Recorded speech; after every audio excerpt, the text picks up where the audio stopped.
बिस्मिल्लाहिर्रहमानिर्रहीम। इस वीडियो में हम पढ़ेंगे हेक्सोज मोनोफॉस्फेट शंट यानी एचएमपी शंट। ठीक है, तो ये बहुत से लोगों को मुश्किल लगता है कि क्योंकि एफएससी में ये नहीं है। बाकी रिएक्शंस तकरीबन एफएससी में लोग पढ़ते हैं कार्बोहाइड्रेट मेटाबॉलिज्म की, लेकिन ये नहीं होती। तो इस लोगों को बहुत मसला होता है, लेकिन मैं आपको बहुत ईजी तरीके से समझाऊंगा। ठीक है, तो ये इंट्रोडक्शन है। इंट्रोडक्शन आप खुद पढ़ लें कि ये एक अल्टरनेटिव पाथवे है ग्लाइकोलिसिस की, और ये तब होगी जब हमारे पास ग्लूकोज की कंसंट्रेशन ज़्यादा होगी और एनर्जी भी ज़्यादा होगी। ठीक है, और शंट पाथवे है। शंट का मतलब है कि no ATP is utilized and no ATP is produced in this reaction. Okay, तो आगे चलते हैं। थ्योरी आप बुक में खुद पढ़ लें। ठीक है, इसमें इतना मुश्किल कुछ भी नहीं है। ये लोकेशन है, तो लोकेशन ये साइटोसोल में होता है, और liver adipose tissue adrenal gland erythrocyte testis lactating mammary gland वगैरह में ज़्यादा होता है, एक्टिव होता है ये पाथवे। ठीक है, अब आगे जाते हैं। इसमें क्या होता है, इसमें फॉर्मेशन आप NADPH होता है। ठीक है, बस, और पेंटोजिस की फॉर्मेशन होती है। ठीक है, तो रिएक्शंस की तरफ जाते हैं। रिएक्शंस की थ्योरी भी आप जब मेरी वीडियो देख ले तो इसके बाद जो है रिएक्शंस की थ्योरी आप खुद पढ़ लें, तो उसके बाद आपको थ्योरी समझ आ जाएगी। अब मैं एक एक वर्ड अगर आपको समझाऊंगा तो ऐसे आपको समझ नहीं आएगा। ठीक है, तो चलते हैं रिएक्शन की तरफ। रिएक्शन जो है ये मैंने इस तरह लिखा है डिफरेंट कलर से, ताकि आपको पता चले। जो रेड वाले कलर है इसे मैंने लिखा है ये एंजाइम्स है, जो ब्लू है ये जो मॉलिक्यूल्स हैं इसमें इन्वॉल्व। ठीक है, वो है। तो ग्लाइकोलिसिस होती है। ग्लाइकोलिसिस में क्या होता है, ग्लूकोज आता है, ग्लूकोज से ग्लूकोज 6 फॉस्फेट बनता है। ग्लूकोकाइनेज इन्वॉल्व है यहाँ पर, क्योंकि ग्लूकोज की मिकदार ज़्यादा है। ठीक है, अब दूसरी बात, जो ये एच शंट है इसके 2 पेजेस होती हैं, एक ऑक्सीडेटिव पेज और एक नॉन ऑक्सीडेटिव पेज। तो ऑक्सीडेटिव पेज यहाँ से शुरू होता है, यानी ग्लूकोज 6 फॉस्फेट से शुरू होता है, और ग्लूकोज 6 फॉस्फेट से बनता है 6 फॉस्फोग्लूकोन और लेक्टोन। ठीक है, ये जितने भी मॉलिक्यूल्स में, ये मैं इसके साथ जो है कार्बन मॉलिक्यूल भी लिखता हूँ कि कितने कार्बन मॉलिक्यूल है, ये तो आपको पता है, लेकिन आगे जाकर ये कम होते जाएंगे। ठीक है, 6 फॉस्फोग्लूकोन इलेक्ट्रॉन बन गया। अब इसके बाद एडिशन ऑफ वाटर होगा। ठीक है, यानी हाइड्रोलेसिस एंजाइम जो है ग्लूकोन इलेक्ट्रॉन हाइड्रोलेज, वो इसमें वाटर ऐड करेगा, और ये जो 6 फॉस्फोग्लूकोन इलेक्ट्रॉन है वो बन जाएगा 6 फॉस्फोग्लूकोनेट। ठीक है, 6 फॉस्फोग्लूकोनेट के बाद ये जो 6 कार्बन मालिक्यूल है, ये 6 कार्बन मालिक्यूल कन्वर्ट हो जाएगा एक 5 कार्बन मालिक्यूल में, और वो है राइबोलोस 5 फॉस्फेट। अब यहाँ देखें, जो हमें NADPH दरकार थी वो यहाँ पर बन गई। ठीक है, तो एक NADPH यहाँ पर बन गई एक ग्लूकोज मॉलिक्यूल से। ठीक है, और ये कार्बन डाइऑक्साइड रिमूव हो गया, तो 6 कार्बन मॉलिक्यूल कन्वर्ट हो गया 5 कार्बन मॉलिक्यूल में। और हमने पहले मैंने बताया कि इस इम्पीशेंट में NADPH और पेंटोजिस की फॉर्मेशन होती है। तो ये पहला पेंटोज था जो प्रोड्यूस हो गया, राइबोलोस 5 फॉस्फेट। और ये एक क्लोज रिएक्शन भी नहीं है कि लाजमी ये एंड तक जाएगा। ठीक है, इसमें से इंटरमीडिएट, जो भी इंटरमीडिएट जहाँ पर भी रिक्वायर होगा सिल को, तो वो यहाँ से उठा सकता है। ठीक है, तो यहाँ तक था ऑक्सीडेटिव फेज। अब इसके बाद है नॉन ऑक्सीडेटिव फेज। तो ये जो राइबोलोस 5 फॉस्फेट प्रोड्यूस हो गया, ये मैंने यहाँ दोबारा लिखा है नॉन ऑक्सीडेटिव फेज में। तो यहाँ से फिर नॉन ऑक्सीडेटिव फेज शुरू होता है। राइबोलोस 5 फॉस्फेट 5 कार्बन मॉलिक्यूल है। अब इस तरह होता है कि एक ग्लूकोज मॉलिक्यूल तो नहीं होता। ठीक है, हमारे पास बहुत सारे ग्लूकोज मॉलिक्यूल होते हैं, और एट द टाइम जो है सारों में यही रिएक्शन स्टार्ट होते हैं। तो बहुत सारे ग्लूकोज मॉलिक्यूल्स हैं, हम दो ले लेते हैं। ठीक है, कि 2 मॉलिक्यूल्स आ गए फॉर एग्जांपल, तो यहाँ पर भी 2 मॉलिक्यूल्स थे। ठीक है, 5 कार्बन के 2 मॉलिक्यूल राइबोलोस 5 फॉस्फेट प्रोड्यूस हो गए। अब ऐसा होगा कि या तो राइबोलोस 5 फॉस्फेट से जाइलोलोस 5 फॉस्फेट बनेगा, यानी एक मॉलिक्यूल से, और दूसरे मॉलिक्यूल से बनेगा राइबोस 5 फॉस्फेट।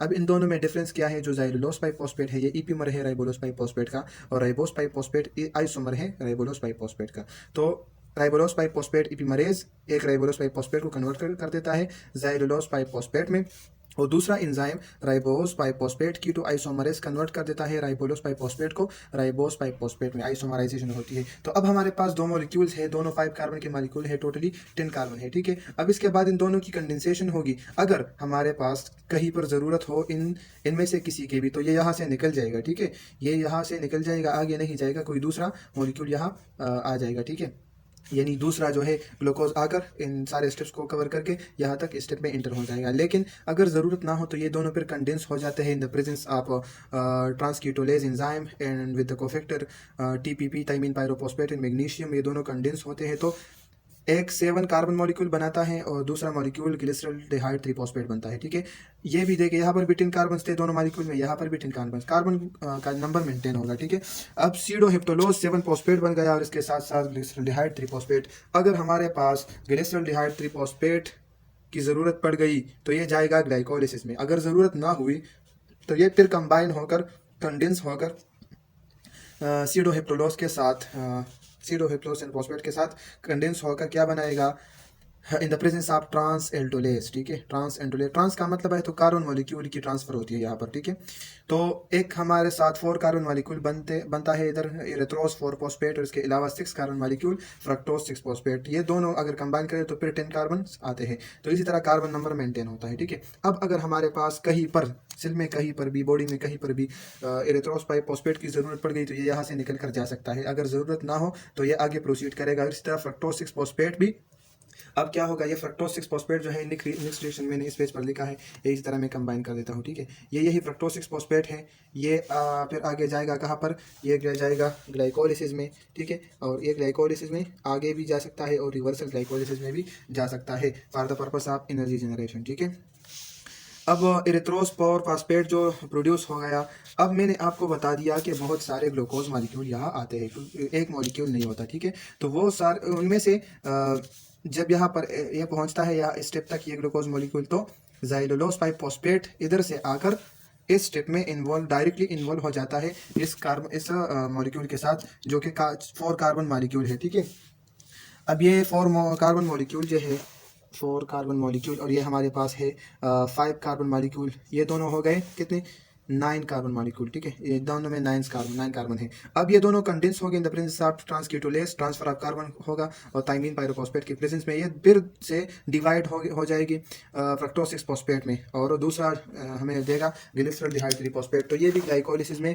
एंटर कर सकता है। ठीक है, और यहाँ जो ग्लिसरॉल्डिहाइड 3 फॉस्फेट है, ये भी रिवर्स में जाकर फ्रक्टोज 6 फॉस्फेट बना सकता है, और ये भी ग्लाइकोलिसिस का ही मॉलिक्यूल है। तो इन रिएक्शन के एंड में हमें सिर्फ फ्रक्टोज 6 फॉस्फेट मिलेगा, ये भी फ्रक्टोज 6 फॉस्फेट, ये भी, और इसके साथ साथ ये भी हमें फ्रक्टोज 6 फॉस्फेट मिल गया। तो ये तो हो गया रिएक्शन अगर आप बुक में देख ले तो बुक में बहुत मुश्किल लगता है, लेकिन मुश्किल नहीं है इसमें कुछ भी। और ये जो केमिस्ट्री, ये जो स्ट्रक्चर दिया गया है, केमिकल स्ट्रक्चर, तो इनको आप इग्नोर करें। ठीक है, हम मेडिकल स्टूडेंट्स के लिए इंपॉर्टेंट नहीं है कि वो केमिकल स्ट्रक्चर को भी याद रखें। ठीक है, अब सिग्निफिकेंस क्या है, सिग्निफिकेंस ये है कि इसमें हमारे पास पेंटोजेस, यानी ये जो राइबोलोस 5 फॉस्फेट, और इसके अलावा ज़ाइलोलोस 5 फॉस्फेट, ये हमें प्रोड्यूस होते हैं, और NADPH प्रोड्यूस होता है। ठीक है, कोई ATP इसमें ना तो यूज़ होती है, ना हमें प्रोड्यूस करती है। ठीक है, इसके अलावा इंपॉर्टेंस ये है कि जो पेंटोजेस है, ये हमारे पास न्यूक्लिक एसिड की फॉर्मेशन में हेल्प करते हैं, जैसे NAD और FAD वगैरह, इस सब की फॉर्मेशन में हेल्प करता है। स्केलेटल मसल में जो है, ये स्केलेटल मसल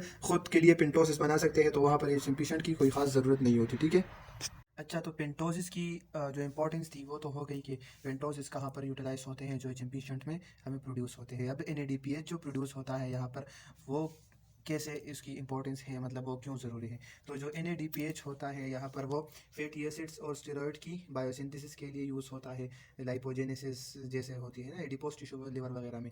NADPH जब इमाइनो एसिड्स की, उन इमाइनो एसिड्स की जनरेशन सॉरी सिंथेसिस होती है जिसमें ग्लूटामेट डिहाइड्रोजनेस इन्वॉल्व होता है, तो वहाँ पर NADPH रिक्वायर होता है। इसके अलावा जो हाइड्रोजन परऑक्साइड है, तो ये एक केमिकल है अनसेचुरेटेड लिपिड को ये डैमेज करता है। ठीक है, प्रोटीन्स और DNA वगैरह को लिविंग सेल्स में। तो अब इसको ख़त्म करने के लिए एज एन एंटीऑक्सीडेंट ये काम करता है, sorry, prevented to large extent to the antioxidant periodic reactions involving NADPH। ठीक है, तो अभी ग्लूटाथायोन मीडिएटेड रिडक्शन, अब ये जो ग्लूटाथायोन मीडिएटेड रिडक्शन, मतलब इसका मतलब ये है कि इसमें ग्लूटाथायोन इस रिएक्शन में इन्वॉल्व होगा, और ग्लूटाथायोन के ज़रिए H2O2 क्या होगा, रिड्यूस होगा। ठीक है, ये ऑक्सीडाइज्ड फॉर्म में है, ये जो ग्लूटाथायोन है, ग्लूटाथायोन रिड्यूस स्टेट में है, तो ये खुद ऑक्सीडाइज हो जाएगा और H2O2 को रिड्यूस करेगा। ठीक है, तो वाटर मॉलिक्यूल में कन्वर्ट हो जाएगा, जो नॉन टॉक्सिक है। और अब ये जो ग्लूटाथायोन है ऑक्सीडाइज्ड फॉर्म में,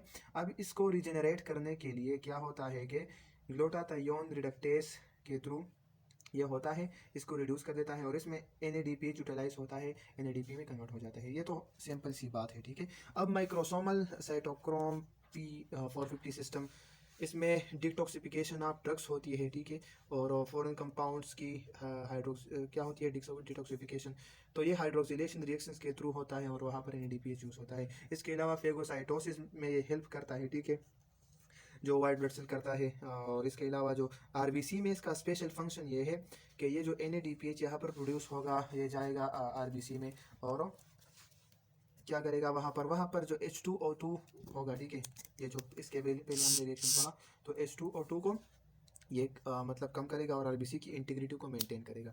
तो ये, और इसके अलावा जो आई में है NADPH क्या हेल्प करता है, तो आई लेंस में ट्रांसपेरेंसी को मेंटेन हाई रखता है, ठीक है।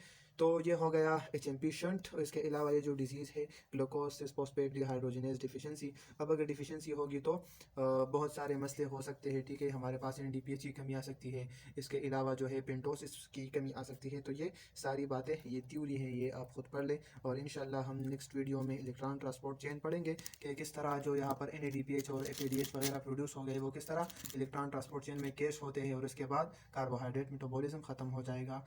सो शुक्रिया, थैंक यू। और इंशाल्लाह कार्बोहाइड्रेट मेटाबॉलिज्म सारा आपका कुछ ही मतलब तकरीबन 2 घंटे में या इससे भी कम कवर हो जाएगा। तो इसको अपने दोस्तों के साथ शेयर करें और चैनल को सब्सक्राइब करें। Thank you.